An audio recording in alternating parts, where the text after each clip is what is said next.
Hay una herramienta secreta que los países poderosos utilizan para eliminar al líder de cualquier país. Esta herramienta se llama golpe de Estado. La palabra golpe es de origen francés y significa golpear, cortar o remover algo por la fuerza. En política, este término se usa cuando el líder de un país es removido por la fuerza y reemplazado por otra persona. Siempre que ocurre un golpe de Estado en un país, hay múltiples razones y muchos actores involucrados. En el video de hoy, explicaré cómo, durante los últimos 100 años, Estados Unidos ha utilizado golpes de Estado para derrocar gobiernos en diferentes países y servir a sus propios intereses. Al final de este video, también entenderás que estas leyes y reglas internacionales son solo una ilusión. Quien tiene el poder puede hacer lo que quiera. En este video, hablaré únicamente sobre países donde se ha probado la participación directa de Estados Unidos en golpes de Estado. Ahora bien, cada uno de estos golpes podría tener un video completo dedicado, pero intentaré explicarlos brevemente para que podamos cubrir todo en menos tiempo.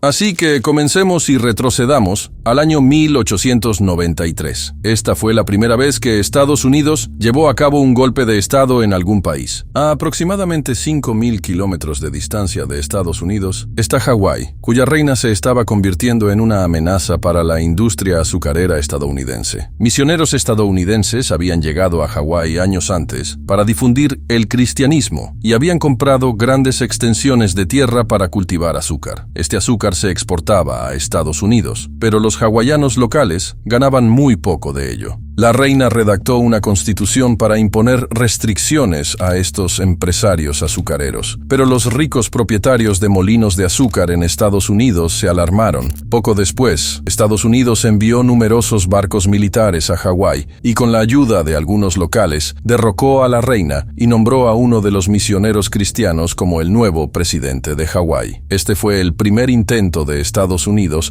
de intervenir en otro país o derrocar su gobierno, y fue muy exitoso. Hay un dicho que dice que si el león prueba la sangre humana, destruye aldeas enteras. Algo similar ocurrió con Estados Unidos. Ahora avancemos al año 1895. El Imperio Español se está derrumbando y movimientos revolucionarios están en marcha en sus principales colonias, especialmente en Cuba, Puerto Rico y Filipinas. Mientras tanto, Estados Unidos está surgiendo como una nueva superpotencia y no le gusta tener las colonias españolas tan cerca, porque son islas altamente estratégicas. Estados Unidos estaba esperando una oportunidad, y esta llegó cuando uno de sus barcos fue destruido cerca de Puerto Rico. Estados Unidos culpó al Imperio Español por esto, y entró oficialmente en la guerra entre el Imperio Español y los locales. Prometió a los locales en Puerto Rico, Cuba, Guam y Filipinas que si expulsaban al Imperio Español, Estados Unidos les concedería la independencia. Con el apoyo estadounidense, los locales obligaron al Imperio Español a marcharse, pero en lugar de otorgarles independencia, Estados Unidos instaló líderes títeres en los 4 países. En solo 8 años, Estados Unidos había orquestado golpes de Estado en estas naciones y establecido gobiernos elegidos por ellos. Ahora estamos en el año 1909. Hay un país en América Central llamado Nicaragua. Es conocido por sus tierras fértiles para el cultivo de granos de café. Muchas empresas estadounidenses habían invertido allí y exportaban granos de café a todo el mundo. En Nicaragua se eligió un nuevo presidente, quien inmediatamente trató de regular estas empresas estadounidenses porque estaban explotando rápidamente los recursos naturales del país. Estados Unidos, por supuesto, no podía permitir esto. Se lanzó una campaña de propaganda contra este presidente y se hicieron afirmaciones falsas de que estaba planeando construir un canal similar al Canal de Panamá. Esto puso a los países vecinos de Nicaragua en su contra. Décadas más tarde, se demostró oficialmente que esta campaña de propaganda era infundada. Hubo un levantamiento en Nicaragua y Estados Unidos envió sus barcos de guerra allí. Con su ayuda, los rebeldes ganaron y el presidente se vio obligado a renunciar. Luego, Estados Unidos instaló el gobierno de su preferencia. Solo 2 años después, en 1911, Estados Unidos orquestó otro golpe en el país vecino de Nicaragua, Honduras. El guión fue casi el mismo. El presidente de Honduras trató de regular las empresas estadounidenses, específicamente la industria del banano. Detrás de toda esta industria bananera estaba un empresario estadounidense conocido como Sam, el hombre del banano. Era tan poderoso que para proteger su negocio, trajo un ejército privado y atacó Honduras mientras el gobierno de Estados Unidos observaba en silencio. Cuando el conflicto alcanzó su punto máximo, el gobierno estadounidense presionó para un alto al fuego, obligando al presidente de Honduras a renunciar. Sam instaló a un presidente de su elección, quien le dio más tierras para cultivar bananos y declaró a todas sus empresas libres de impuestos. Un solo empresario estadounidense había derrocado al gobierno de todo un país. Avancemos a la década de 1950. Estados Unidos se había convertido en una de las principales superpotencias del mundo. La agencia de inteligencia estadounidense, la CIA, había revolucionado la guerra. El enfoque de Estados Unidos ya no estaba limitado a sus vecinos. Ahora se extendía por todo el mundo. Ahora, Estados Unidos tenía un rival principal, la Unión Soviética, cuya ideología comunista representaba una amenaza para Estados Unidos. Y esto nos lleva a Irán. El año es 1953. Se han llevado a cabo nuevas elecciones en Irán, lo que resultó en la elección de Mohammad Mossadegh como primer ministro. Mossadegh quería que Irán recuperara el control de sus reservas de petróleo de los británicos. En ese momento, todo el petróleo de Irán estaba controlado por una empresa británica llamada Anglo-Iranian, y Mossadegh quería nacionalizar todas las empresas petroleras. Gran Bretaña advirtió al primer ministro iraní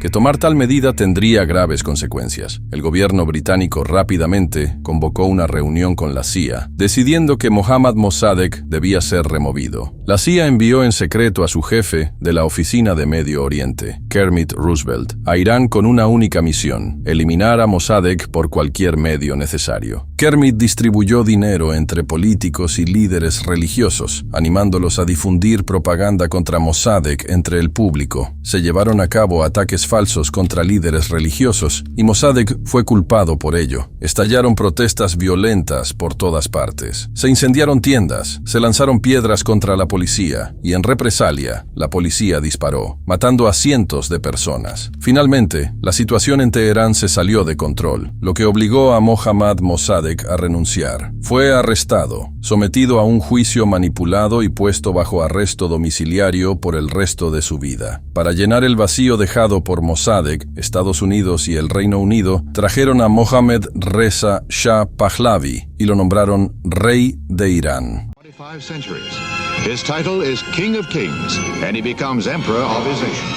Esta fue una gran victoria para Estados Unidos, ya que ahora un dictador pro-occidental y pro-estadounidense gobernaba un país poderoso como Irán. El Shah comenzó a invitar a empresas estadounidenses a Irán para extraer petróleo. Sin embargo, bajo el régimen del Shah, Irán se convirtió en un estado policial. Comenzó a eliminar a políticos opositores, oficiales militares, líderes religiosos y estudiantiles. Esta opresión creció hasta el punto de que, en 1979, los iraníes salieron a las calles, obligando al Shah a huir. Esto marcó un punto de inflexión para Irán y el Medio Oriente, porque el Shah fue reemplazado por el Ayatollah Khomeini, un líder religioso que estaba a punto de transformar completamente a Irán, cultural y políticamente. El importante aliado de Estados Unidos se había convertido en su adversario. Si se investiga profundamente la revolución iraní de 1979, la causa raíz podría remontarse al golpe respaldado por Estados Unidos en 1953, que llevó al poder al Shah Reza Pahlavi. Ahora estamos en el año 1954. Estados Unidos utilizó un plan similar en Guatemala. Su primer ministro, elegido democráticamente, se convirtió en objetivo. Su único delito fue intentar imponer restricciones a las empresas estadounidenses que monopolizaban las redes eléctricas y ferroviarias de Guatemala. Otro de sus crímenes fue recuperar las tierras concedidas a las empresas bananeras y redistribuirlas entre la gente común para que pudieran cultivar y alimentar a sus familias. Al igual que en Honduras, la industria bananera tenía un gran poder en Guatemala, por lo que, naturalmente, Estados Unidos no podía tolerar a este primer ministro. El presidente estadounidense y el secretario de Estado ordenaron a la CIA que derrocara al gobierno, y la CIA comenzó inmediatamente a ejecutar el plan. La CIA suministró suministró armas a soldados guatemaltecos retirados e individuos privados. También establecieron una estación de radio cerca de Florida, transmitiendo noticias falsas en español para crear la ilusión de una rebelión y una revolución inminente en Guatemala. Mientras tanto, estos soldados retirados y ejércitos privados comenzaron a atacar al gobierno. La mayoría de las personas creían que realmente se estaba llevando a cabo una revolución, pero solo el presidente guatemalteco sabía que la CIA estaba detrás de esto. La presión aumentó hasta que el presidente guatemalteco renunció. La CIA instaló a su presidente elegido a dedo en su lugar. Lo que siguió fue una oscura era de asesinatos políticos, inestabilidad y violencia que continúa atormentando a Guatemala incluso 70 años después. Debido a un puñado de industriales en Estados Unidos, una nación entera fue destruida. Ahora avancemos a África, al año 1960. En el África Central, un país llamado Congo acababa de independizarse de Bélgica y Patrice Lumumba se había convertido en el primer ministro tras nuevas elecciones. Este desarrollo preocupaba a Estados Unidos porque la Guerra Fría estaba en su apogeo y el Congo era muy rico en recursos naturales, especialmente en uranio, un ingrediente clave para las bombas nucleares. Estados Unidos no podía permitir que un primer ministro independiente gobernara un país tan rico en recursos. Una vez más, el gobierno estadounidense encargó a la CIA derrocar al gobierno de Patrice Lumumba. Usando dinero, conexiones y propaganda, la CIA logró su objetivo, pero a costa de muchas vidas humanas, incluida la del propio Lumumba. Una vez más, la CIA logró eliminar a un líder antiestadounidense. El año ahora es 1963. En el sudeste asiático, Vietnam se ha convertido en el foco de dos superpotencias mundiales. En ese momento, Vietnam estaba dividido en dos partes. El lado norte era comunista, mientras que el lado sur estaba alineado con los países pro-occidentales. La historia del golpe en Vietnam es extensa y merece una discusión separada. Hablando brevemente, Estados Unidos quería mantener el control sobre el lado sur. Sin embargo, el control del entonces presidente del sur de Vietnam estaba debilitándose. La élite estadounidense decidió que era hora de un golpe y seleccionó a un general militar para ejecutarlo. Lamentablemente, el golpe resultó en la muerte del presidente, lo cual no estaba en los planes de la CIA. Lo que siguió fue inesperado. Este golpe arrastró a Estados Unidos a una guerra de 10 años en Vietnam, resultando en grandes pérdidas y humillaciones. Fue el primer golpe cuyas repercusiones también se sintieron en el propio Estados Unidos. En 1964, Estados Unidos orquestó un golpe en Brasil, derrocando al gobierno e instalando a un presidente de su elección. Ahora volvamos a América Central, al año 1989 y al país de Panamá. Estados Unidos tiene intereses significativos en este país debido al Canal de Panamá, un punto estratégico crítico por donde pasa el 6% del comercio marítimo mundial. Hasta ese momento, el dictador de Panamá había mantenido relaciones amistosas con Estados Unidos. Sin embargo, Estados Unidos comenzó a perder confianza en él. Entonces ocurrió un incidente en el que soldados panameños mataron accidentalmente a algunos soldados estadounidenses. Estados Unidos aprovechó esta oportunidad y lanzó un ataque contra Panamá con 27,000 tropas, aplastando a su ejército y arrestando al dictador,